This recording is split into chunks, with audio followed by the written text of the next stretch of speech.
following announcement has been paid for by the Mark Order. Welcome to the Elite Mark Order podcast. I'm CosmicScott. My co-host tonight is Jay, as always. And tonight we're reviewing AEW's Double or Nothing pay-per-view from Sunday, May 28th, 2023 in fabulous Las Vegas, Nevada. So let's go ahead and talk about that show, shall we? Reviews around the world, or at least around the internet, seem to be sort of mixed. I mean, I know in our Discord we're generally favorable, but it was sort of like really good sandwich between some mediocre. What'd you think overall of the show? What were some high spots for you? Overall, you had a lot of matches that were really belonged on Dynamite. I would say over half of the card was unspectacular matches with predictable finishes. So predictable, in fact, I predicted every match right, and I won the AEW Games Foreteller contest with my perfect pay-per-view predictions. So I was not surprised with anything that happened during the night. Well, except the one match that wasn't booked, which we'll get to, involving the TBS title. Which I'm quite happy about. Yeah, I thought the first half of the show was mid with some decent stuff mixed in, and then the last two matches were incredible. Two of the best matches in AEW history, that neither of which I will ever forget. Just two outstanding matches to close the show. So, well, I happen to agree that the beginning and the end were really strong. I think overall I had the most fun with the Blackjack Battle Royal, even though it was weird. Tony Khan apparently booked everything himself. He was the producer. There were some sudden swaps, like QT and his team were out. Some people were in and they didn't know it. There was just a lot of confusion with it overall backstage. Sounds like a Shane McMahon Royal Rumble. Almost, except he didn't book himself to win. Not yet. No, that's true. That's true. Not yet. But again, overall, I happen to really enjoy the show. Some of the stuff that was mid, it did feel mid. And maybe it could have been on Dynamite. Maybe it wasn't the strongest pay-per-view. But guess what? We have some amazing pay-per-views coming up, guaranteed. We've had some in the past. So we have some overall goodwill that still carries through these sort of mid kind of shows. Now, what wasn't mid was the absolute best part of the show, which was the Anarchy in the Arena match. I want to start with that.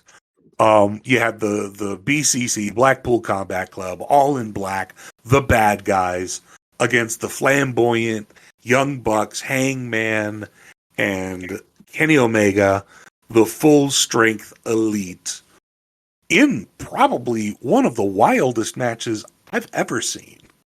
And with some of the most Kevin Dunn camera work I think AEW's ever had. Shitty timing. Terrible timing. The worst, in fact, was a back body drop that Kenny gave Jon Moxley, where Moxley landed on the barbed wire wrapped casino chip. And the announcers were calling it out and they cut away from it. And then they cut back into Moxley being hurt. What did they cut away for? I don't know, but whatever they were cutting away for, they missed. So they cut away from a great spot to get something that they didn't get, and then they missed the great spot. I think there were some nasty camera flaws through the night, but overall, I happen to be satisfied with that match. It was an amazing, crazy, brutal, bloody, surprising match. And what a turn. I'll give him a little bit of pass on the camera work. I mean, you got 8 guys, fighting all over the place, all over the arena. It seems like it doesn't matter. I think which promotion does a match like this. It's going to be really tough to capture. You have the camera in the right place at the right time. It's almost like any other Royal Rumble when there's 15 guys in the ring. You're missing stuff. you're cutting to moves are getting cut off in the middle, guys are getting thrown out, and it's not on camera. It's just tough to make the right call on the right camera at the right time when there's so much action going on. The spot in particular when Mox was not back body drop, was basically getting tossed onto the barbed wire. I think there was a miscommunication between Mox and Kenny, I think, on the timing, which kind of threw that whole segment off. Because Kenny went down in the chokehold, and then he got back up, and then he went down again, and you could see them talking. And before Kenny finally, walked, or Mox kind of walked them both over to where the chip was with the barbed wire exposed. And then it finally happened. I will say, at least they got the replay of Mox falling onto the barbed wire. They got that replay up within 10 seconds. So they got the replay on camera, so we didn't lose everything. But I mean, that was the glaring one. There was other small stuff. Of course, I'm going to forgive them because overall, it was a really fun pay-per-view and a really incredible Anarchy in the Arena match. There were spots. There was the pile driver in the back of a pickup truck. I thought for sure they were going to drive away. There was just so many crazy ass things that were going on. No, there's no way to recap it. There's no way that production could have caught everything. You're right on that. It was just that one was real obvious and sort of being set up by the announce team. You would have thought there would have been some coordination. That's all. But you probably caught something that I didn't see, which was the fact that there was some miscommunication in the wrestlers trying to get the spot together. So maybe that's I rewatched it this morning, and it was one of the things that jumped out. It was like, that was kind of weird. I did remember the camera missing it because it was just like a facepalm moment. But otherwise, aside from the camera work, just an incredible matchup. Yep. Probably my favorite matchup, and you can't really compare it, I don't think, to Stadium Stampede because that was more of a cinematic as opposed to being in front of a live audience like this one was. But I really like this match. There was a lot going on. Matt Jackson, did a lot despite his arm still being wrapped up. And he was saying on BTE today how the arm is pretty much good to go and he's almost back to full strength. So it was great to see Matt being able to participate 100% in this match. There was a lot of great. Oh, go ahead. That spot with the thumbtacks, and he didn't have his shoe, and he literally was walking on thumbtacks, and then the rest of the match he had thumbtacks in his foot. I'm sorry. I don't know. I suffer from foot problems. I would not deal with that well. Yeah, I don't know how that works. Well, I mean, I kneeled on a thumbtack once a really long time ago, and the thumbtack popped right into my knee. It was ridiculously painful. So to willingly slam your foot down into a pile of thumbtacks and then have to hobble around with 20 plus thumbtacks in your foot for I don't know how long is just. I don't know. It's just it's like how do they do it? How do they do it? And yet they do it with it all in their backs. Moxley had what looked like shrapnel in his back. There's just they go through this kind of crap. We've seen him with the thumbtacks. That's an AEW staple. It's in the game. So I just think that it's insane to go barefoot in thumbtacks, and I'm never going to get over that spot. I think my favorite spot of the match was the exploding super kick. Oh yeah. I still don't know what to make of that. Matt got pile drived in the truck, as you mentioned, and then was off camera for a while. Well, they were preparing his foot for this spot. They actually showed a clip of them, wrapping up his boot for this spot. So, I think amazing. There was another issue here. You had Moxley had Kenny in like a Boston Crab, and then Yuta had Kenny was pulling on Kenny from the front. I don't know if it was a crossface, but they were trying to kick Mox off of Kenny, and Mox was resisting. Yeah, and so Mox kind of shrugged it off, and then Claudio threw the other guys out of the ring, and then Mox was just kind of sitting there come on, and it was almost like there was a full 30 seconds.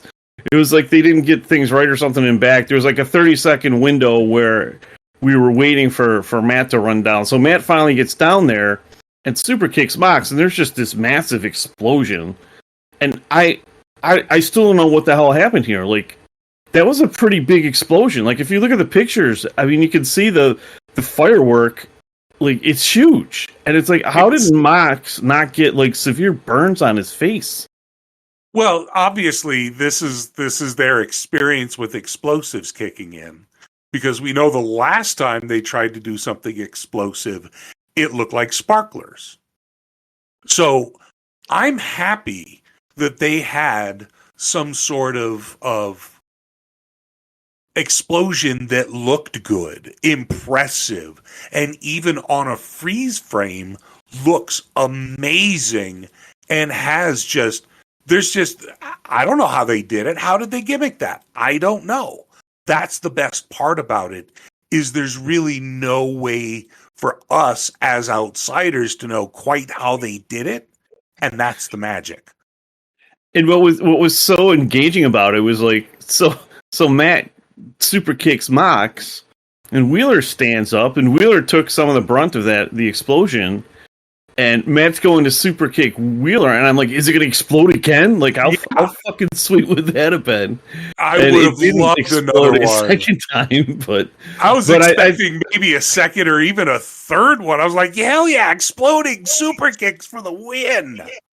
You know, and I just kind of thought of it, like, didn't Jericho throw fire on someone's face on the show, like in an interview after his match? Yeah. Or am I confusing that with Dynamite? Maybe it was Dynamite. Either way, he's a wizard. I think he did it after. I think it was tonight. But we got Jericho throwing fire in someone's face, and then you get this super kick explosion spot. But I think this is it's new. I've never seen it. Yeah, no, I've never seen anything like it, and I think it's something we're going to see more of because it's that impressive. But I hope it's used sparingly because I want to see it in every. I want to see it in every video package ever. Right. Because it's perfect.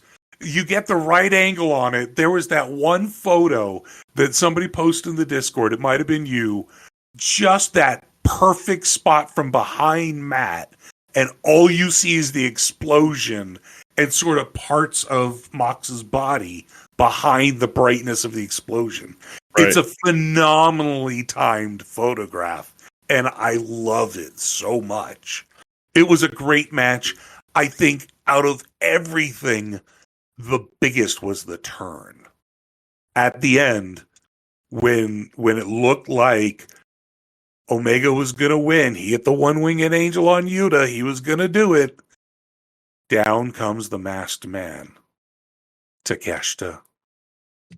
Konosuke Takeshita, who absolutely crushes our hopes and dreams, takes out Moxley, and Yuta pins. Yuta pins Kenny Omega. Are you kidding me?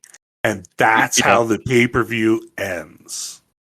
So it was definitely a banger ending. I mean, you had Don Callis out there too. Kenny looked like he was about to get some revenge, some sweet revenge that 11,000 people were screaming for. It doesn't happen.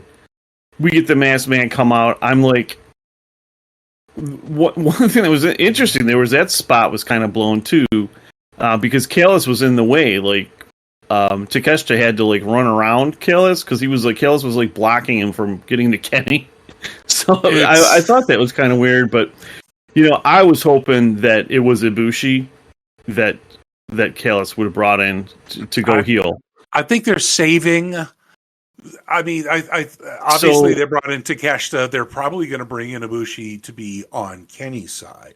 I agree, and there's a couple things to talk about there, but I think that Callis bringing in Ibushi and Ibushi being a heel would have been the ultimate way to upset Kenny Omega and his fans, and to have like the level of hate that people would have for Callis, and then the emotion involved in the Golden Lovers being rivals again, and Ibushi basically wanting to punish Kenny for leaving him, for bailing on him, and going to start his own company. Like, Ibushi has every reason to be mad at Kenny.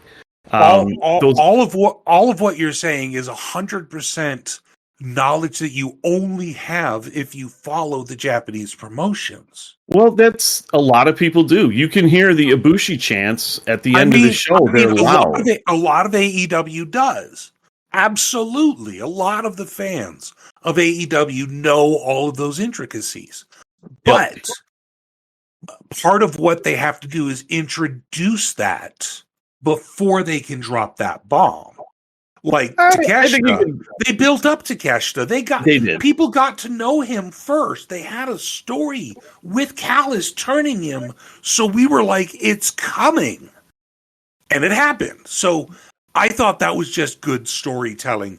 Could they bring in Ibushi and still, there's a lot of story to be told there. Yeah, so, at this point, I think Ibushi will be introduced as a face, and I think that was really the expectation. Yeah. I just think there was like an opportunity here to do something that would just like take heat to levels. Just the shock of Ibushi coming in as a heel and going after Kenny would have been amazing. And people who weren't aware of this story would have been quickly brought on board. I think it would have worked. I think it would have been great. But I'm perfectly fine with Ibushi coming in to help save the Elite. A Golden Elite member coming in from Japan. I mean, the Golden Hung Buck Elites? Come on. Yeah. So you got June 4th, 5 days from now, or six days, whatever it is. You have the Dominion pay-per-view for New Japan. And you have Moxley, Claudio, yeah, and Umino going against Tanahashi, Okada, and somebody else. I meant to look this up before because I knew I was going to remember the third guy in that match. What's your summarize? So it's Mox, Claudio, and Umino against Okada, Tanahashi, and Ishii, Tomohiro Ishii, who AEW fans are familiar with. Yes. So this is for the never openweight 6-man tag team, but I don't think the belt's really important. Basically, you have a feud brewing here between the BCC and Umino against Okada, who is one of Kenny's friends, who Kenny tagged with in January, Tanahashi, who is not Kenny's friend, and Ishii, who Kenny would probably consider a friend. So after the show went off the air, Kenny grabbed the mic and said, "I have one or two friends from Japan who can help even the odds here." So who are the people? So everyone's saying, "Oh, it's Okada and Ibushi." It could be Tanahashi. It could be Ishii because, like we've talked about on previous podcasts, Ibushi has some heat with New Japan. So whether Ibushi would be cleared to fight at Forbidden Door, I don't know. I don't think so. I think Ibushi is going to be saved for All In. But yeah, we do have Okada and Ishii and Tanahashi available for Kenny to use at Forbidden Door to go against the BCC. But Kenny's not even going to be. Kenny's going to be fighting the winner of the Ospreay versus Lance Archer match. So Kenny won't be involved in those guys at Forbidden Door. Well, I'm not sure of what exactly is going to happen at Forbidden Door. That's for sure. Well, we know that Archer and Lance Archer is fighting Will Ospreay on June 4th, and the winner gets a shot at the U.S. title against Kenny. So the assumption is that's going to be at Forbidden Door. 4 weeks away. So that would render, the Friends thing for Kenny kind of irrelevant for the immediate future. However, if they're going to do like a Blood and Guts at All In Wembley, that's when Okada and Ibushi could join the Elite to go against the BCC. That sounds like a crazy match to go on in front of Wembley.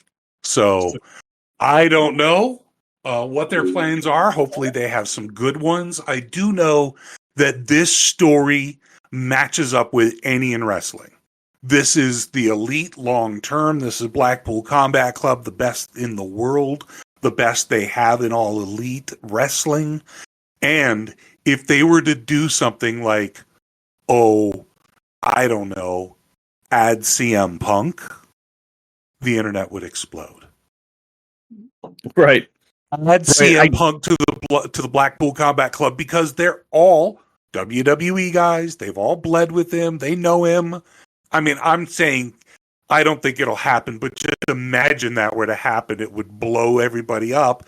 And then the Bucks could, then the Elite could add somebody just as big from Japan and even things up and have an even bigger story. But I doubt it'll happen. But could you imagine? Yeah, there's a lot up in the air right now, and it's super exciting for us fans, and it's keeping us talking about it. Mm-hmm. I was watching Kevin Nash podcast earlier tonight, and Sean Oliver and Nash were saying how the whole Punk thing getting pulled from the promo, and Ace Steel, all that Ace Steel stuff. They're saying that was all bullshit just to keep people talking about the show that's going to be announced. Punk will be announced soon for the Chicago show, and it was just to keep it as the top item in the news to get Punk even more promotion. So, and AEW and the show even more promotion. So, just so much interesting shit going on right now. And, I almost feel like the fans were all being played for fools, but then I think maybe we're not. Maybe the dirt sheets are giving us some decent insight into what's actually happened behind the scenes. And there is shit going on with Punk and Khan and Steel and the Elite still. So, but who knows? That's what makes this fun, and that's why we're sitting here on a Monday night on a holiday talking about AEW. It's true. As a matter of fact, let's go ahead and actually that was the big part of the important part was the end of the show. Of course, there's the other main event, and we'll talk about that when we get there. But I did want to actually talk about the rest of the card here real fast. All right, one more thing on the last match. I bring it up. Bring it in. So Wheeler Yuta pinned Kenny Omega. He did with the seatbelt. He did.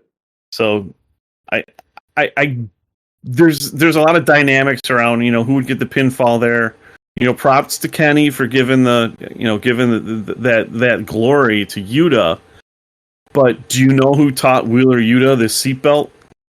Orange Cassidy. Sexy Chucky Taylor. Well, yeah, okay. I knew it was a best friend. So yeah, it's amazing. It's amazing how that's gone around because Orange Cassidy uses it in his matches. Yeah. So Orange said to Wheeler, because Wheeler said Chuck Taylor taught me that move, not you. And Orange said, I wasn't your teacher, I was your friend. And then it was like, oh. So I remember that. So Sexy Chucky T's moves are pinning Kenny Omega. I'm telling you. Sexy Chucky Taylor is going to become the number one force in AEW and dominate everyone. There you go. It's just a matter of time. There you go. Well, maybe you can start a fan club for him. I bet there's a group out there. You'll just have to find them. Find it. I'm already running the Jack Cartwheel fan club. That's true. And the Billy Starks fan club.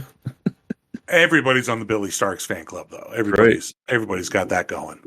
I did actually want to start with the buy-in because I find it really interesting. First of all, the Hardys are in the dark match for the pay-per-view. You imagine the heights they've been at, and now here they are opening a pay-per-view in the dark match. But number one, Matt doesn't have a problem with that. He'll work anywhere, anyway, and he doesn't have an issue supporting the entire card. Two, Jeff hasn't wrestled in close to a year. You had to give him some sort of warm-up. So here he is, technically on pay-per-view, and with Hook, because Isaiah was written out for some reason, probably just to give Hook an opportunity to show up. He's been legit hurt, from what I understand. Was it legit? Okay. Yeah. There's been a rash of injuries, so who knows? Right. But I did like the black neck brace with the sparkles. It was almost diamond studded. It looked really blinged out because that's Isaiah. Where is Mark Quinn, by the way? He must really be hurt. Haven't heard anything about him in forever. Yeah, it's too bad, and it's like it's kind of weird. You see Isaiah out there when he's hurt. It's like, why can't Quinn be out there too? Like, if it's a leg or a knee or something, it's different than if it's your neck. I guess I don't know. Sure. Roll him out in a wheelchair like they did with the Acclaimed. And fuck, did that work? Yeah, that's exactly where the daddy ass came from. That metamorphosized during his actual injury. So yeah, Point made. And they came out against Ethan Page and the Guns, Austin and Colton Gunn. And if Matt Hardy, Jeff Hardy, and Hook, the Hardy Party, win, Matt controls Ethan Page's contract. So there's the story for the buy-in. There's your low undercard, not even on the pay-per-view story. And basically, the big thing that I wanted to talk about was that Hook sold like crazy for Ethan. And that he had really good chemistry with Ethan Page. And I think that he's finally starting to mature a little bit beyond the squash matches.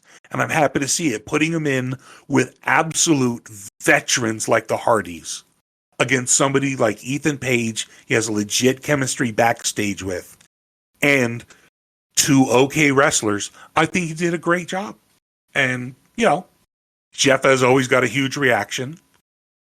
But the Hardy Boys are the winners, of course, because, you know, that's the only thing that's going to advance the story. And the Guns suck. Yeah, just two observations, really.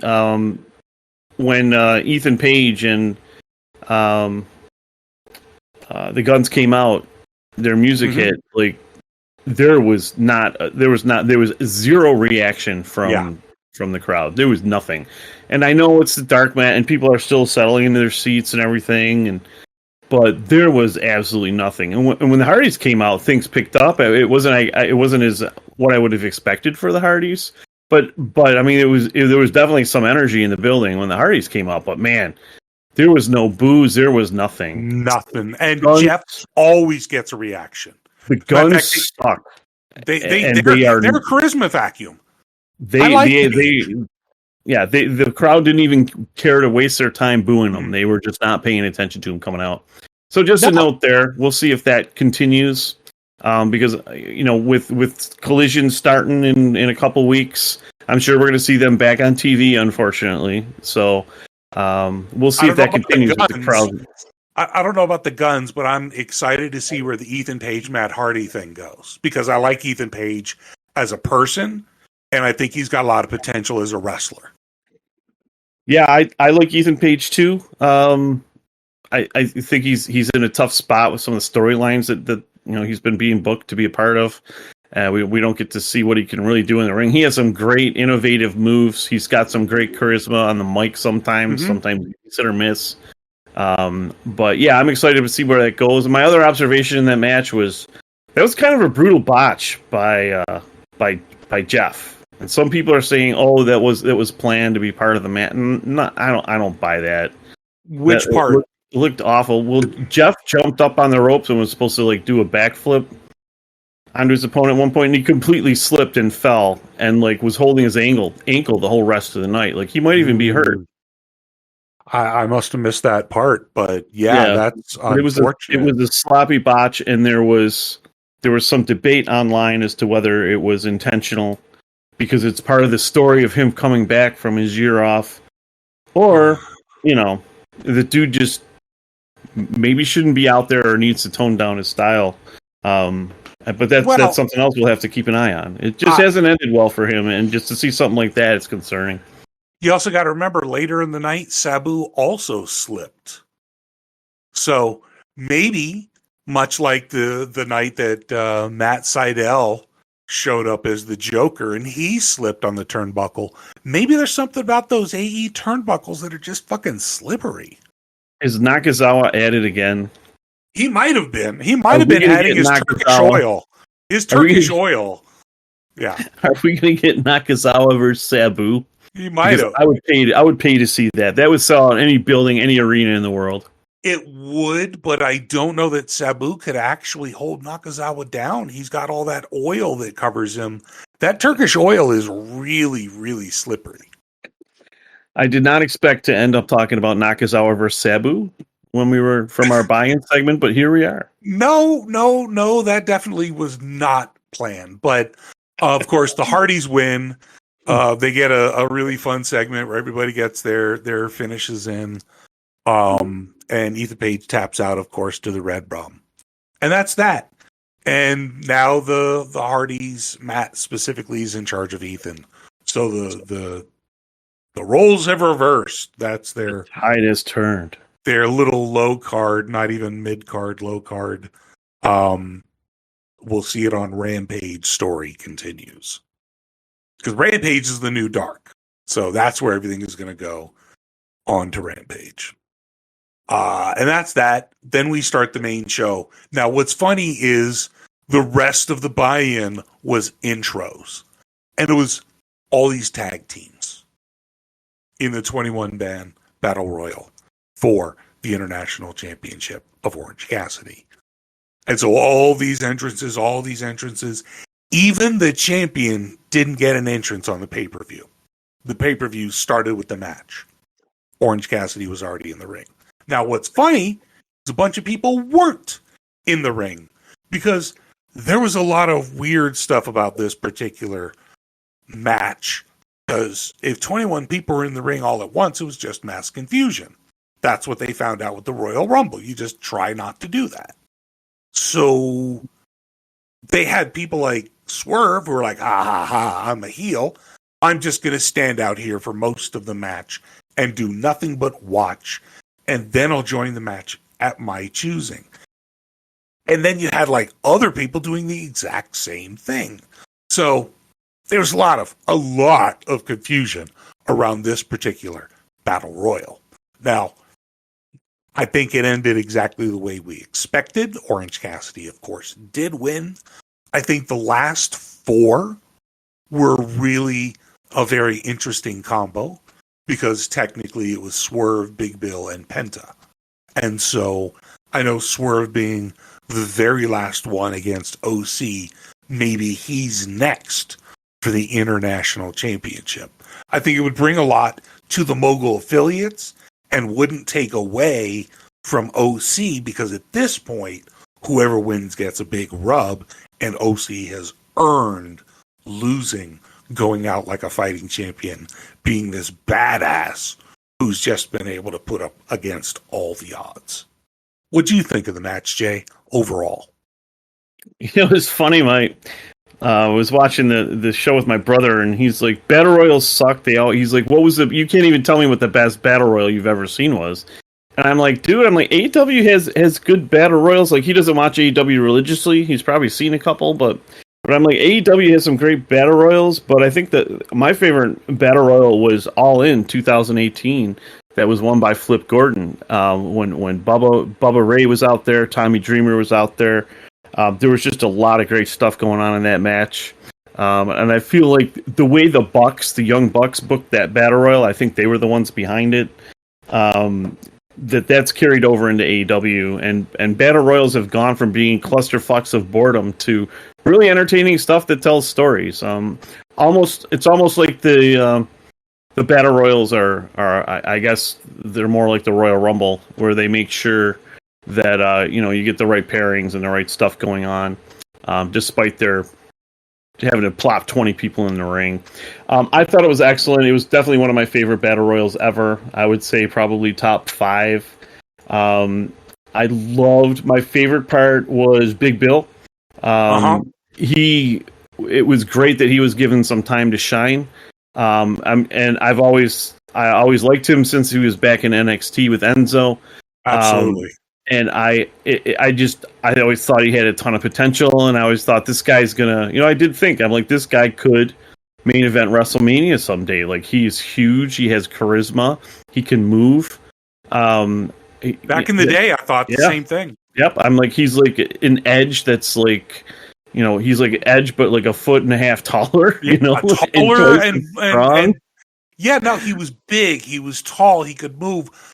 His intros for Blue Pants, him and Enzo playing off each other, there were times he absolutely showed amazing charisma. I was like, man, these two, Enzo's got the charisma and Bill has the size, or Cass at the time has the size. So I know that he wasn't going to get the chance to practice as much, but he really shined for a few weeks when Enzo was banned or whatever it was. And I was like, man, where's more of that from Cass? And he's never shown it, but now I think it's starting to come out. I think he's starting to get comfortable And I think this environment is nurturing his ability to show that charisma off. So I'm absolutely excited. I agree with you. I love seeing where he's gone. His first appearance, like, ha ha, TNA, Cassidy, ha ha, or Morrissey. His name was W. Morrissey. Ha ha, it's an Impact guy. He's grown. He's really become a good mainstay big guy who's a threat, but right now hasn't developed into that major level character. He's still getting that character across, still building his charisma, learning how he's going to connect with the audience. I thought the match itself did great with all the mini stories that were being told. You had the Brian Cage, Dustin Rhodes stuff. You had the Ricky Starks versus Jay White and Juice Robinson.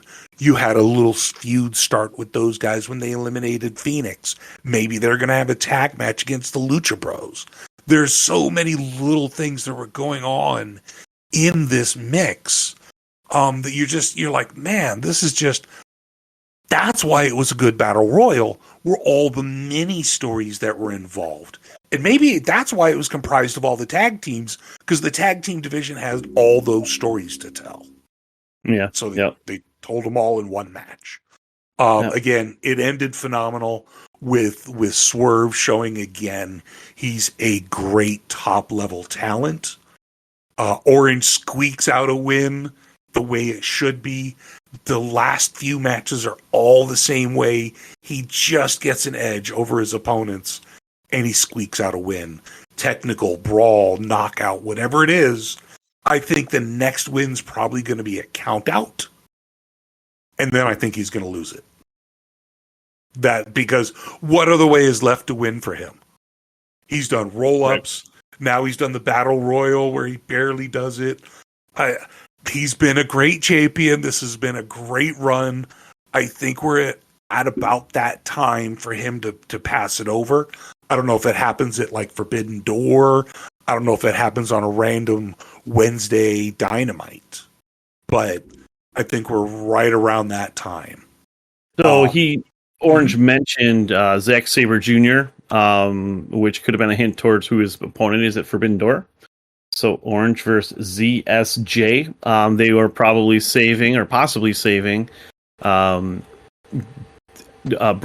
versus Zack Sabre Jr., which has been teased for like 2 years now. They're probably saving that for All In. That way Zack Sabre can fight Brian in front of his home crowd. Could you fucking imagine? Yeah.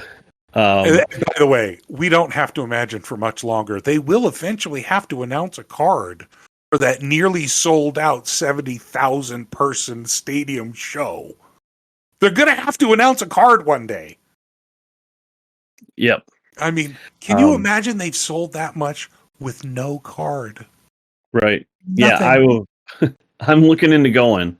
Of course, you'll be right around that time. You'll be there, won't you? No, that's not till the end of August. So it's a way. All In is a ways away. But yeah, it's something that I'm working on. I don't know if it'll be able to happen, but we'll see. We'll see what happens. Good luck, and that would be awesome. We just realized we fucked up the wedding count and invited more people than we were planning. So if you go over that limit by one person, it's a 4-figure expense. So oh shit. Yeah, there's one dude. Well, yeah, I won't. Never mind. I won't get into details. But yeah, Orange Cassidy, and Swerve. It was like the feud that I didn't know I needed. Like they look so good fighting each other. Yeah. They match up super well. And I hope to see more of that. And then last, I wanted to say again, it's like I'm talking so much about Orange Cassidy. It's crazy how he's gone from a literal joke to like one of the best wrestlers in the world. One of the top champions of the company. Yeah. He did talk about what happened. So both Chuck Taylor and Trent Beretta sacrificed himself to save Orange in this match so he could keep his title. Yeah. That was brought up to him at the press conference or at the media scrum. And Orange says, well, I guess I'll have to give Trent another title shot. And he's like, he's like, it sucks though because my neck is still messed up from the last time we fought. So Yeah. So I think Trent might hit him with the Dude Buster, which is a pretty nasty move. So maybe Orange was talking about that with his neck. But the way the best friends are comprised and the way that Orange is, I don't think it would prevent him from supporting his friend. Right. Okay, you beat me. That's it. That's the end of it. Now you're champion, and we walk out with you instead. I could see him making that transition effortlessly because he does everything effortlessly. He was also asked, and I think this is probably the last thing I'll bring up from the media scrum because I thought it was significant. Orange was also asked, are you going to go after MJF's title? I mean, you have every right to demand a title shot based on what you've done. And he says, no, I'm focused on this. And he pointed to his title. And he said, and MJF doesn't fight often, so I probably couldn't get to fight him if I wanted to. So that was it. So I don't think we'll be seeing Orange versus MJF, although he has every right to demand a shot at that heavyweight title. I mean, realistically, his win streak does support the fact that he deserves a title shot. But man, can you imagine Orange Cassidy as the world champion? He's proven that he can carry some amazing matches against people. So I'm a believer again. I was never not a believer, but now I'm more of a believer in the Orange Cassidy freshly squeezed bandwagon. I've been a fan for a while since I was introduced to him for AEW, one of their earliest first signings. And so I was like, what is the deal with this guy? And why is he doing with his hands in his pockets? Oh, he's really fucking good with his hands in his pockets. I wonder what it would be like if he actually tried. And then he had a match where he actually tried. And he sort of built that story as we've gone along. And now we're at the point where he's a champion and he's winning and he's squeaking out these wins because he's actually trying, but he's still got the sloth style. His development has been incredible. It's been low-key better than Hangman's because they haven't focused on it, and yet it's still been growing. He's one of, if not the most popular, right behind Danhausen, t-shirt sales. I mean, the dude's great. And it came out of nowhere, So, that said, the Orange Cassidy match was great. We'll see where it goes for the next month or so till the next pay-per-view. And we'll see if he keeps it till then. It's hard-pressed at this point, but if anybody could tell that story, it's freshly squeezed. The next match was the Unsanctioned, and I don't want to cover a lot of time on it because it wasn't great. There's a lot in this show to cover, and we've already talked 45 minutes, and we're just barely getting through the first match. So, it was unsanctioned. Adam Cole versus Chris Jericho. Special guest enforcer Sabu, whatever the hell that means. And it was really kind of mid. We had a conversation in the chat room about Adam Cole just having multiple unsanctioned matches now and just really not feeling the violence the way a true unsanctioned has with Thunder Rosa versus Britt Baker, as well as Mox versus Omega. Previous unsanctioned have felt overly violent. Two, with Adam Cole, really haven't.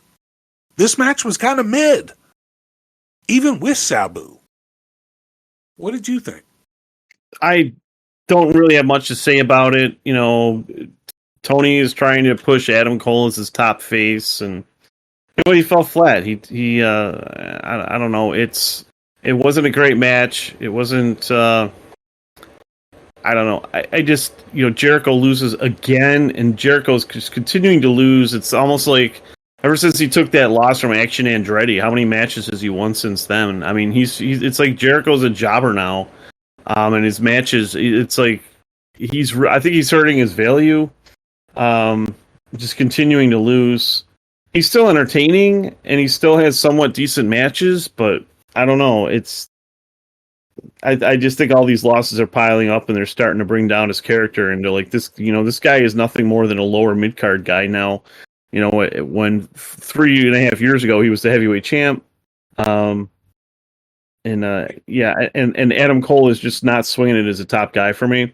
I think Adam Cole is better served with guys his size and his age that can do all the false finishes, and I think that's what keeps his matches exciting and keeps him exciting.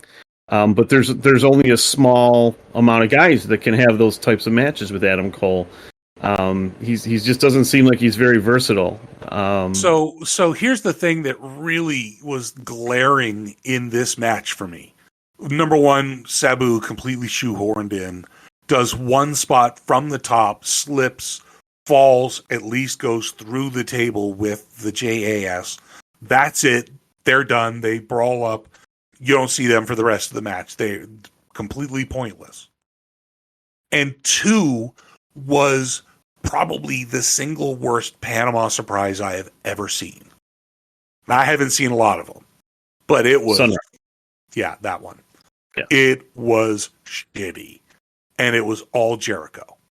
Because, Cole did the little hop, and then he jumped from the corner, he landed, Jericho's, head was between his knees, and he jumped over, and Jericho was supposed to jump backwards, and he just sort of didn't.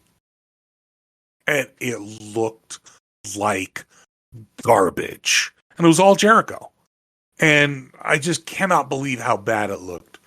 From that point forward, the match for me was just like, whatever. They eventually got a chain, and eventually Cole put a chain around his knee, and he gave Jericho 2 booms, and then he got the pin. It just didn't seem that exciting. And better yet, the feud continues, because later in the night, just a segment later, there was a backstage segment with Jericho, with Saraya, and they get to have a tag match next week on Dynamite. Yay! The feud isn't over!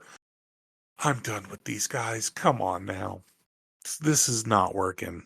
Cole needs something. And it's not here yet. So Jericho's mid-card vortex is what I'm going with. He's having issues. Jericho is not elevating Cole. You're right, he's been taking losses. The JAS are all jokers.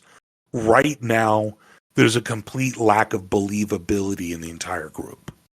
And so it's hard to really get behind any of their wins. So I am looking forward to the mixed tag match. But I didn't really like that it was promoted during the pay-per-view. It's just I don't know now it's not the time. But I am excited about it. I do like Britt. Oh, go ahead. I was going to say, when else could they talk about it? They go on air next Wednesday, but on the internet, like they normally do. Like, yeah. So I don't. I am looking forward to it. I like seeing Britt and Cole team together, and I would like to see that division, that mixed tag division, get more competitive. Like Cole and Britt versus Kenny and Riho. I mean, come on, that would fucking rock.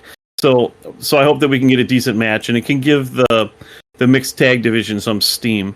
I'm hoping that we get something good out of that. But at the same time, I was rolling my eyes like, now we're going to talk about it now. So anyhow, well, and the absolute best mixed tag, as we found out later in the show, can't wrestle. Ty Conte is pregnant. Oh, that's right. Yeah, Ty Mello. Conte was her married name. Mello. Yep. It's Ty Mello now. Ty Mello. She's preggers. Her and Sammy gonna have a little luchador. That kid is going to be amazing when he starts wrestling against Maxwell. Yeah. When they're 18 and the champion -1 is ruling over all of AEW. Right. May have to write that fantasy fiction 20 years in the future. Anyways. There you go. So the feud continues. Yay.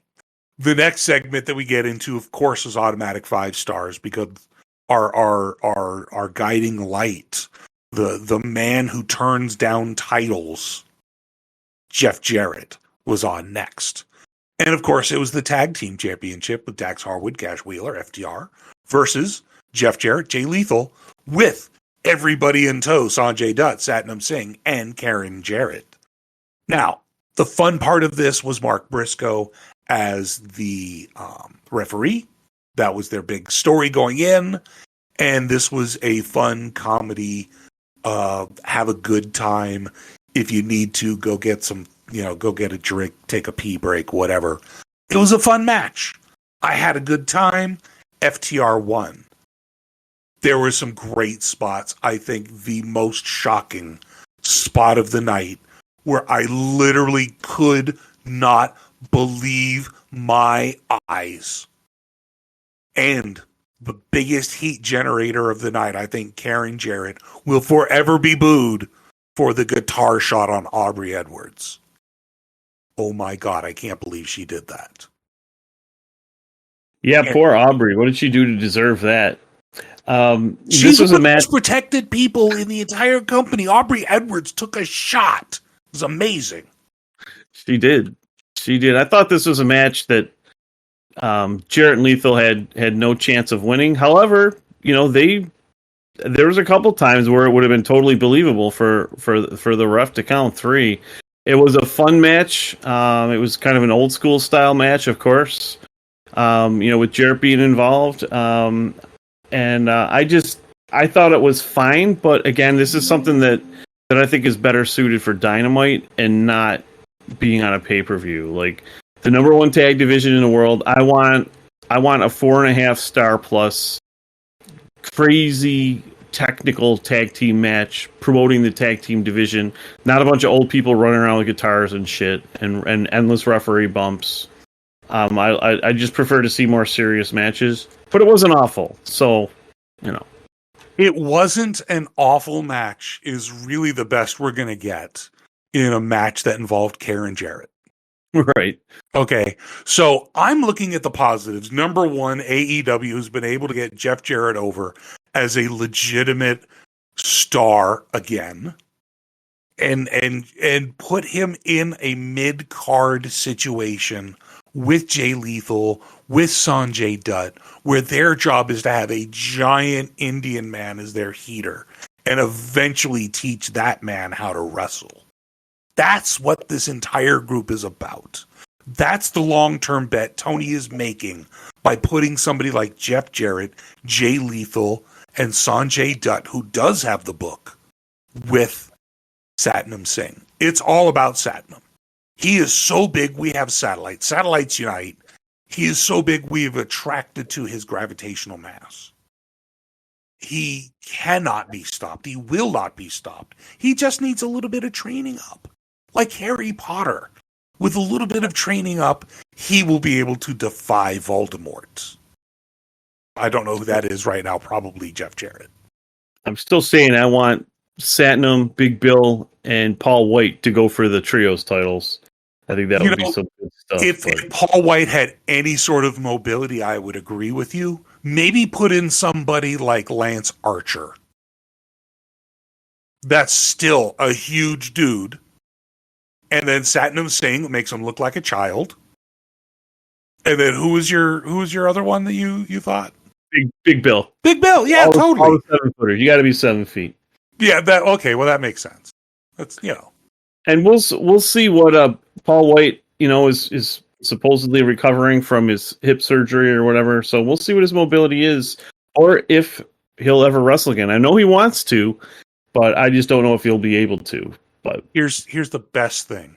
With Fight Forever coming out, I will guarantee you 100%, without a shadow of a doubt, Captain Insano is in that game. Either as an alternate or as a full-on character somewhere in that game as an Easter egg. Guaranteed Captain Insano is in there somewhere. Because Paul White got the rights to it. And they've added it. He's talked about wanting to wrestle as him. Is that the Easter egg Will Washington's been talking about? It might be. It might very well be. We don't know till we get our hands on our grubby little hands on that goddamn game. That's all they've been able to think about. Really, at night, I'm sitting up thinking about which moves from Classic Utes I'm going to program into my character to absolutely destroy the opposition. So I'm not even kidding on that. Literally, I could not fall asleep last night. I was stuck thinking about stupid Fight Forever game. And I don't even know the movesets. I just know the movesets I used to use back at No Mercy WrestleMania 2000, 25 years ago. Yeah, me and my friend Jamie, shout out Jamie, we still play Virtual Pro Wrestling and No Mercy every once in a while. So we have our created characters, and yeah, we'll be ready to go. In 25 years, but I will still do well. Anyways, like I said, I'm still thinking about the moves that I know will work, that I know are going to be in the game, and I'll modify with what's actually better. So we'll make the most of your 3-day head start that you get on me. So we'll see. Playing. We'll see. I may not, worry about it. Again, my learning curve is such that I don't worry about how quickly I start, because give me 10, 15, 20, 30, 50 reps. Then I'm starting to really grasp. So I don't worry about how quickly I can learn the controls. I worry about how deep I can learn the controls. I'm not shallow. All right. Anyways, we move on. FTR wins. We move on, and the ladder match for the TNT Championship, we had Wardlow with Arn Anderson and Christian Cage with Luchasaurus. Now, I say with. Christian Cage actually sent Luchasaurus in the back, and Wardlow came out without Arn Anderson. But they did show up during the match. So, of course, mid-match, Luchasaurus gets involved. At one point, just this amazing swanton bomb from Wardlow at the top of a 10, 15-foot Jeff Hardy-sized ladder onto Luchasaurus, who was waiting down below on a couple of tables. It was a tremendous spot for a guy his size. And I expect, much like the exploding super kick, I expect to see that in replay for a long, long time. However, Luchasaurus was not in the match. Why did you do a swanton of that nature on somebody who's not in the match?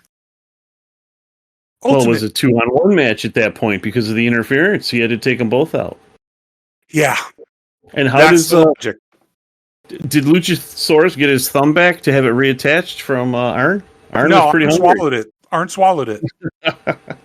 So later in the match, Luchasaurus getting involved. Out comes Arn Anderson, gets up against Luchasaurus, and Blood Packet bites his thumb off. Like, bites his thumb. Who bites a thumb? And that stops Luchasaurus. Blood covers Arn, and that allows Wardlow ultimately to get the win. Now, you mentioned in the Discord an amazing spot, and it had to do with a power bomb from the ladder. I believe it had to have been Christian, got thrown onto Wardlow's shoulders, down onto the mat. Christian got power bombed. It looked great because Christian is a professional, and that led to Wardlow being able to get the title. It was a weird match, to say the least. What were your thoughts on Christian Cage losing to Wardlow's TNT Championship prowess? I think, in the previous podcast, we've discussed how I really want to see Wardlow versus Luchasaurus. Straight up, I just want to see those two guys go at it. I think they could have a great match. They complement each other well. So, and I'm thinking this sets that up. I'm hoping this sets that up. I don't know if it does. I mean, I don't know if Christian and Wardlow are just going to be off TV. Or, I'm sorry, not Wardlow's obviously not. I meant to say Christian and Luchasaurus are just going to be off TV for a while. Or if this feud is going to continue. I don't know what they're going to do with it. I'm assuming they're going to continue, and Luchasaurus will come out and beat the crap out of Wardlow next week. And then hopefully we can get that match because I think it'll be great. Opinions of the match is I find myself seeing Wardlow do these sentons, and his head is like it seems like his head is literally inches from the ground when he flips, and it's like, how far away is this guy? How much he's just so close to breaking his neck, and that's what it seems. I don't want to see that. I just feel like a guy his size, as impressive as it is, does he really need to be utilizing those moves as often as he does? I mean, he really only does it in big matches, at the pay-per-views, but man, it just seems like each time he does one of those sentons, his head is getting closer and closer to the mat before he turns, and I don't want to see that. Great talent. I'm glad to see him retain the title for once, and hopefully the hot potato is over. And looking forward to see what's going to happen next, either with him or someone else. And still ultimately thinking that Wardlow's got to fight MJF. So building up to that. Yep. Eventually, but not as dual champions because that never goes well. But I noticed that after the Swanton Bomb from the ladder, the crowd certainly woke up for this match. Because that is an impressive move, and they deserved to have that sort of attention from the crowd for the finale, for the finish. So hats off. They did a lot of work to get the crowd into it. I know why Wardlow does it, because generally his matches are kind of dull unless he does something stupid like that. So hopefully he doesn't turn into a very large Jeff Hardy. Right. I want to move on to the women's world title, Jamie Hayter versus Toni Storm. Now, this was not really much of a match. I mentioned to you before, I didn't think Jamie was actually going to do the match. She did. Props to her. Really, she was beaten up before the match even started. She was beaten up during the match. And then Toni Storm just finished her off at the end. But the fact is, Jamie Hayter was legitimately hurt, and the match did her no favors, but she went in there, toughed it out, took the loss, gave Toni Storm her legitimacy, gets a real victory over the champion, gets to legitimately be champion, probably going into Wembley, where Jamie Hayter hopefully gets to win it back. It was interference. It was this, that, and the other thing. It was kind of what you expected because Jamie was hurt the whole time. The people didn't rate it well, but the fact is, I thought it was the right move. Toni Storm deserves to get a legitimate championship, and Jamie Hayter was tough enough to go out there and do it. What'd you think of the match? Yeah, I don't know what Jamie Hayter's injury is. It seems like they've been keeping it under wraps. It also seems to be suggested that it's not her arm that's hurt; it's something else, and we don't know what that is. So I hope whatever is ailing her that she can get through it soon. I really, really hope she gets to have her moment at Wembley. It would just be so frustrating to see someone who was able to organically win the crowd over and become bigger than Britt Baker and become the heavyweight champion and even earn the respect of her peer Britt, where Britt wasn't, trying to tear her down. Not afraid. Britt wasn't afraid to lose her spot to Jamie. And I'm a little biased because I met Jamie Hayter at a meet and greet before the show in Winnipeg, the Dynamite in Winnipeg. And I'm like, I don't really know that much about her, so I'll guess I'll just smile, say hi, and she ended up having a whole discussion with me, and we're talking about who she wants to fight at Forbidden Door, and somehow my wedding came up, and she was just asking me questions about that. And she's just an awesome person too. She legitimately shows that she loves her fans. A lot of the AEW locker room is very good at that. And I think Jamie Hayter, in your specific time, saw that you were a legit fan, didn't want to intrude because you do have that level of respect. And she's like, no, hey, this dude's getting married. Let's talk to him. He seems like, a fan. Let's give him, let's connect with him. She must know that sort of connection is legitimately one reason that we are fans of her. Is she is just that forthright, hey, I'll talk with you, I don't care. Kind of not being stuck up, not being standoffish, that kind of stuff. So more power to Jamie. She did legitimately get over. She did organically just get fans. I remember hearing the fans suddenly start to cheer. I'm like, this is crazy. They're starting to cheer Jamie. But she's badass. She deserves all the accolades that she can get. So more power to her. Mm-hmm. And so just to close out my thoughts on this one, I guess I'm sort of glad that she went out there and did what Thunder Rosa wouldn't do, or Thunder Rosa may not have been able to do it. I don't know how bad her back was or whatever the problem was. But, some of the complaints have been, Thunder Rosa relinquished the title and made it interim. And Jamie Hayter could have done that, but she chose not to. She wanted to continue the lineage of the title without all that bullshit interim stuff. Toni Storm was an interesting choice. Toni Storm had her shot. I think Toni Storm's great in ring, but I don't necessarily think that she's the best at popping the crowd or getting the crowd engaged in her stuff. I think she needs someone like a Jamie Hayter that's really strong and really adored by the crowd to really have a banger match.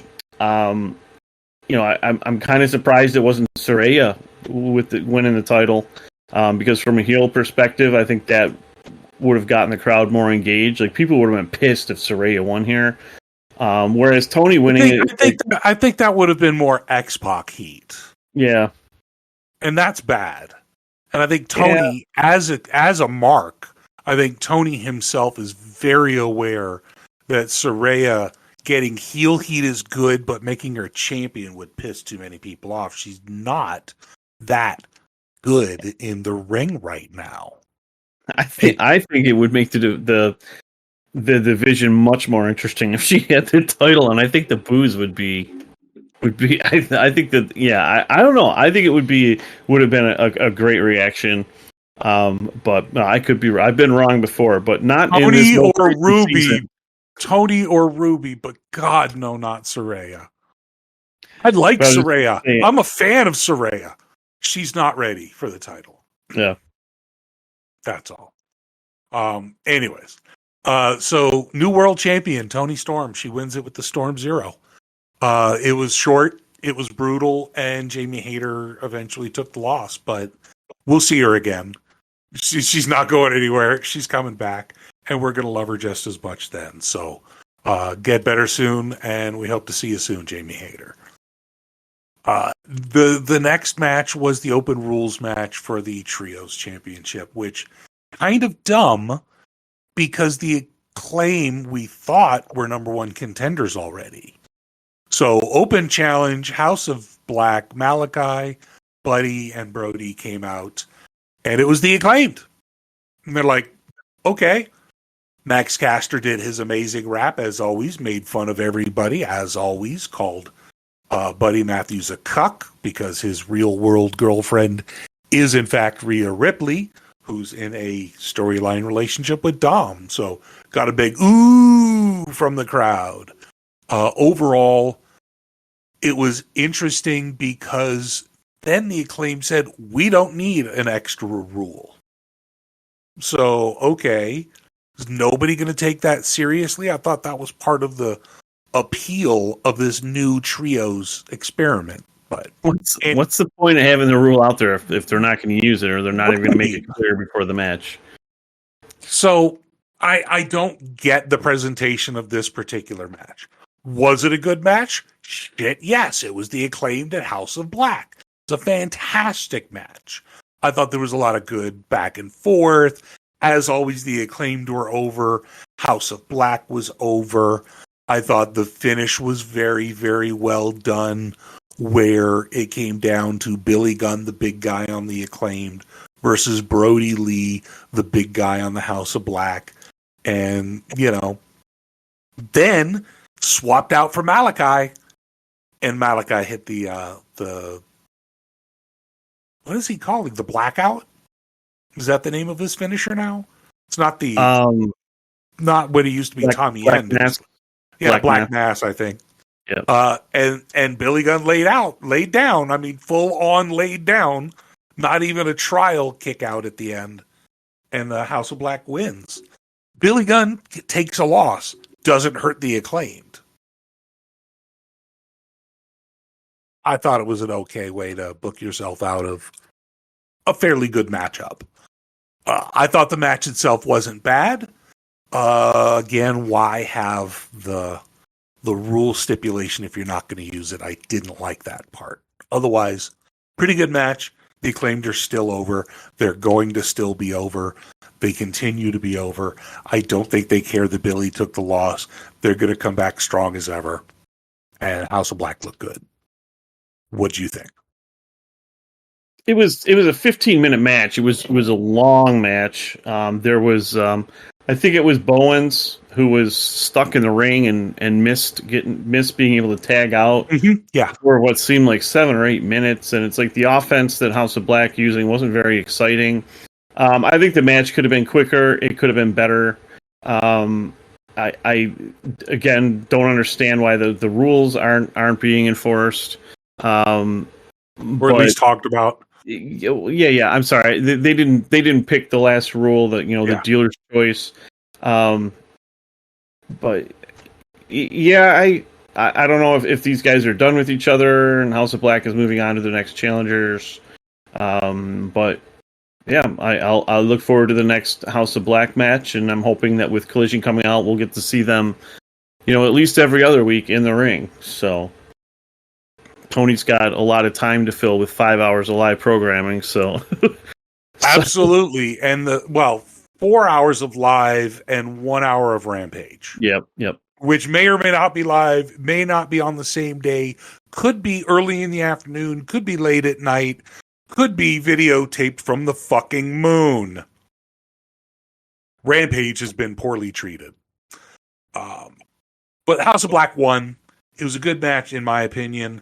I know that there were parts that could have been improved, but overall, I think that the trios division gets a little bit stronger, and hopefully they do something. As you said, House of Black has all of Collision, all of Dynamite, an hour of Rampage. They got to be on TV every week.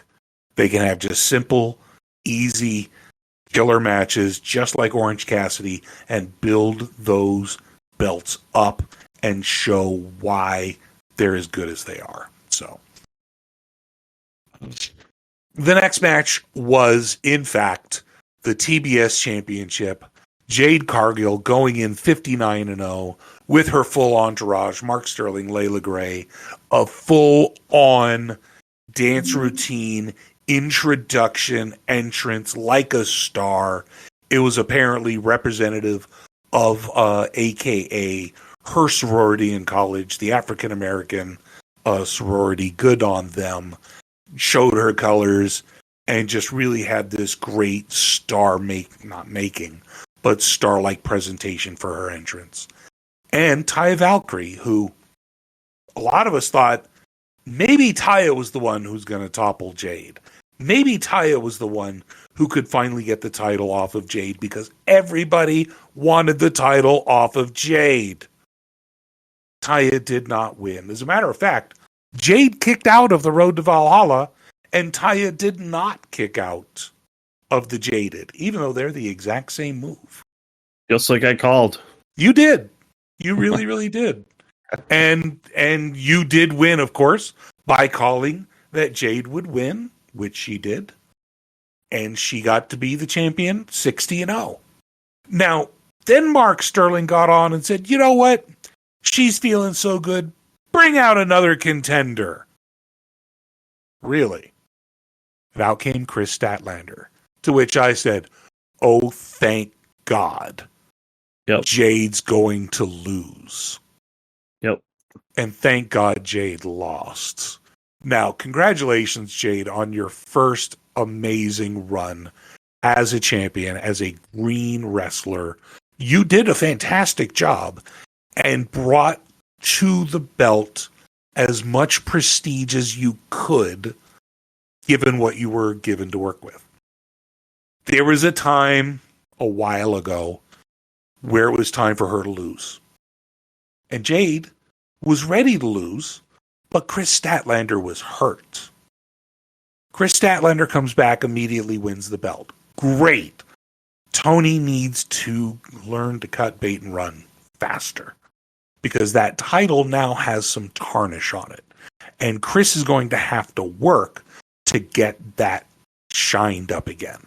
Now, she is very, very best friends with Orange Cassidy, so I have every confidence she knows how to do it. I just hope Tony allows her to do it. I thought for sure that Taya was going to win, but thank God Chris Statlander won. She came back. I'm ready for Chris to be a good champion. She's big, she's strong, she's athletic, she's entertaining. She gets the crowd involved. She's got a great connection. She's been hurt fucking forever. Let's see what she's got. How about you, Jay? Definitely glad to see Statlander back. I think last week in the podcast I said, can Statlander please come back? Yeah. And she must have heard me. She must have been listening. Tony must have been listening to our podcast again, and lo and behold, they're both back. I never thought Taya was a serious challenger to Jade. I never thought Taya had any chance of beating Jade, and she didn't. The whole Yokozuna thing, it reminds me of when Yokozuna beat Bret Hart and then won the title, and then Mr. Fuji or whoever it was had the open challenge, and Hogan came out and won the title. I wasn't expecting to see something like that happen in an AEW show, but there you go. And the deal is done. Statlander's a champ, and excited to see if they're going to put Jade right back in a rematch clause here and have her continue a program with Statlander, or Jade could move on to some other poor soul that she's going to destroy. So we'll see what happens. Actually, from what I've heard, reports are she's going to take some time off. And when she comes back, she'll at least be able to do a bit of a character refresh. Well, that sounds good. That works for me. And, after 60-0, you lose, you come back, you know what? I had to regroup. She can come back as a face. She got a tremendous response for several months as a face because she's got a legit face story. She could go back to being a true heel. She's a monster, dominant, strong style wrestler who can come across as a cocky, confident heel. So she's got a lot of options. I want to see a refresh. Give her some time off. Maybe her first challenge will be against Chris, who's still champion when she comes back.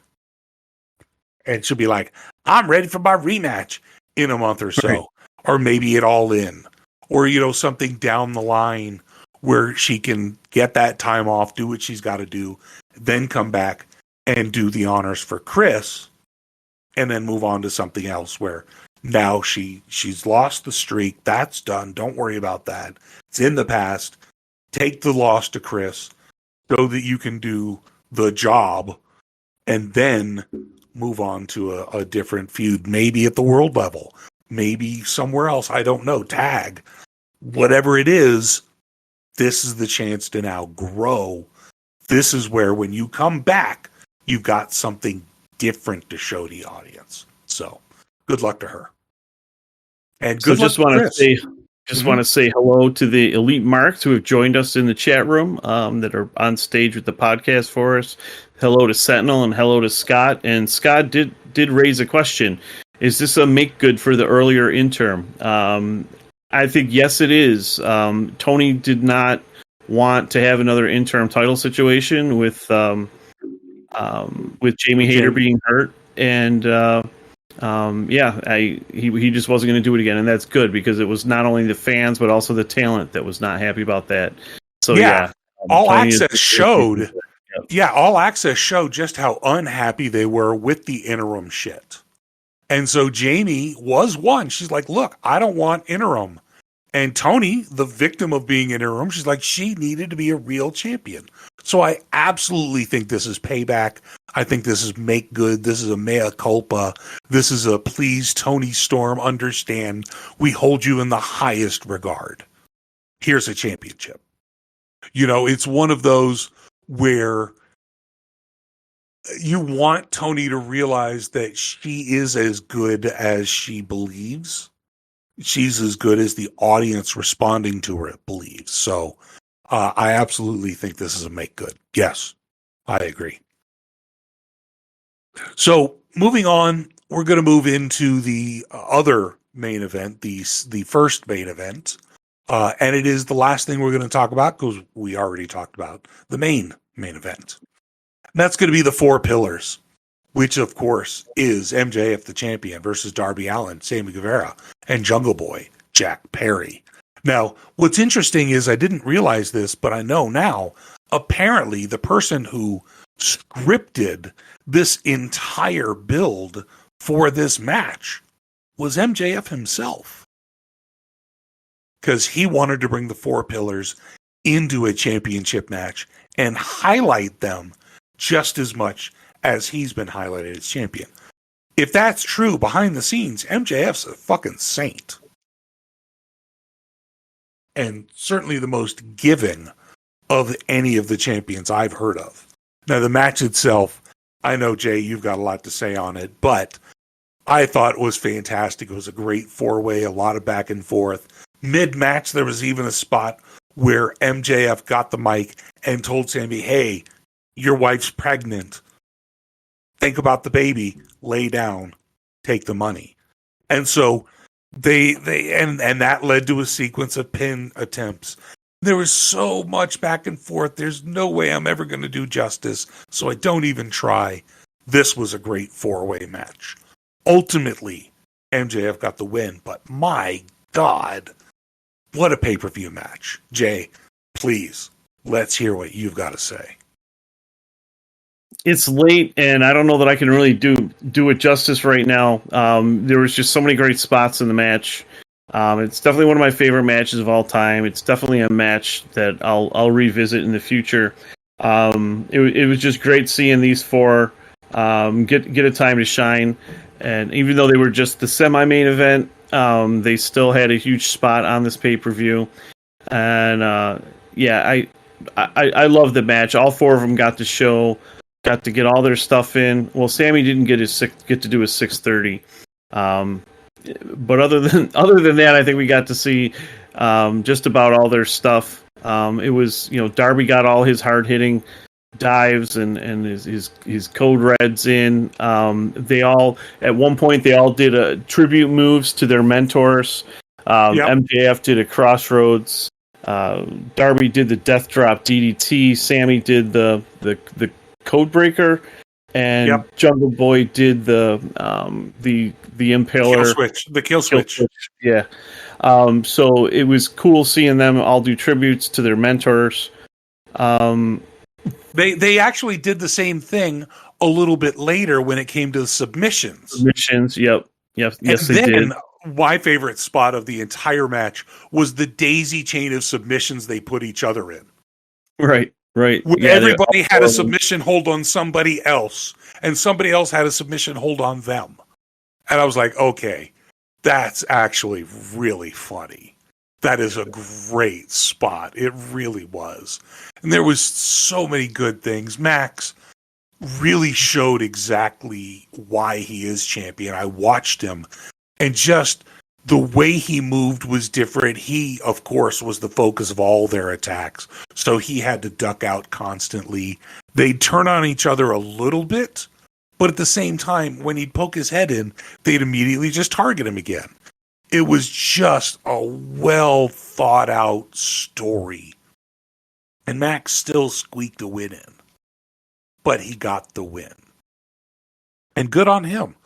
We knew coming in Max was going to leave as champion, and it worked out exactly the way we wanted, but it was still a fantastic 4-way match.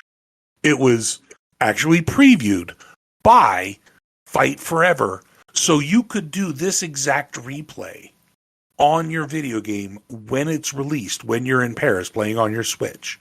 You'll be able to do a 4-way match with this is just, for me, we're about to hit peak fandom where I can play the same people I see on the TV in a video game and make them do the crazy shit that they're doing on TV at my command. The fandom will explode if this video game is anywhere near as good as we hope. Yeah, it's going to be fun when Fight Forever comes out. Make sure you join our Discord and you can get in on some of the tournaments. We might even have some money tournaments where everyone throws in a 10 spot and the winner can walk out with $160. We'd love to stream this stuff, broadcast this stuff. We got a lot of ideas we're tossing around. But just to get back to the match, at one point, Jungle Boy had Darby wrapped up, and I forget what the name of the roll-up is called, but he had he had one of his arms scissored. He had both his arms scissored, basically, and he had Darby pinned, and the referee counted 1, 2, and then I think Sammy jumped on Darby, but the ref should have counted 3. Jungle Boy actually had Darby pinned for at least a 5 count. And yeah, there were a couple technical issues. You think back to Hogan versus Andre at WrestleMania 3, and they made an angle out of that because at the beginning of the match, Hogan tried to pick up Andre and slam him. Well, Andre fell back on top of Hogan, and the referee counted what looked like was a 3 count at the very beginning of the match. So you just wonder, if Jungle Boy wants to be a dickish heel or something, he could pull that out and say, hey, I should be the heavyweight champion. You guys cheated me. The refs cheated me. So I'm going to start playing dirty now. So it is something they could revisit because he did pin. I don't think they will, but he did have Darby pinned for a 5 count. I'm expecting a Jungle Boy heel turn, and he's going to get back together with Christian and Luchasaurus. And Jungle Boy is going to get the world title, and Christian is going to get either the TNT or International, and then together they're going to get the trios, and then Jungle Boy and Luchasaurus are going to get the tag. Oh, no, wait, that's just going to be my first season under Fight Forever. In the Lucid Wrestling Federation. Yeah, as a matter of fact, the Lucid Wrestling Federation, where every match is a dream match. A dream match. And don't forget to join us in the Discord. You can click on the join the Discord link in the description down below, or you can go to EliteMarkOrder.com, click on join the Discord, and join us there. Don't forget that the password is JJ for life, and we would love to see you there. Anything else? Any final words? I think we're good to go. No, excellent pay-per-view. For the most part, it was a little soft in the beginning and the middle.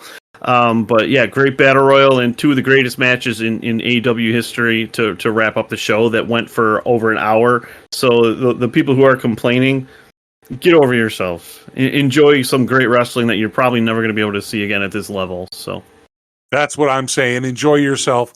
And as always, thanks to the Elite Marks in the audience. Thanks to Elite Marks listening. Thanks to you. Thanks to everybody. And JJ for life.